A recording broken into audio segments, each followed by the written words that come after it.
Livingston Manor House by Marc Thorpe. Design in Catskill, United States. The Livingston Manor House is located 2 hours northwest of New York City in the West Catskills. The house was designed as a private rural escape for a Brooklyn-based graphic designer and his family. Livingston Manor House is 1,800 square feet, comprising a large open living and dining room, 2 bedrooms, utility, and a bathroom.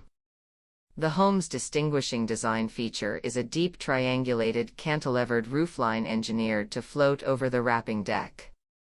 The construction of the house follows the standards of passive design, reducing the building's ecological footprint by maintaining ultra-low energy use for space heating and cooling. Built by Wild and Balanced High-Performance Building, the firm is an advocate for responsible architecture.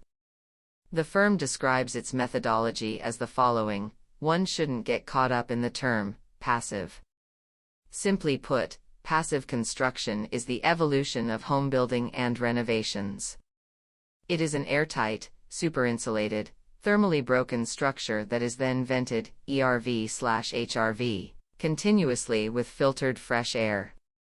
The effects of building this way have numerous benefits, including much lower heating and cooling bills than standard construction, a structure that heats and cools evenly without cold or hot areas, a structure engineered for optimal atmospheric comfort, a structure that is much less dependent on fossil fuels and electricity, and an outcome of a resilient and purposeful build/renovation for your family.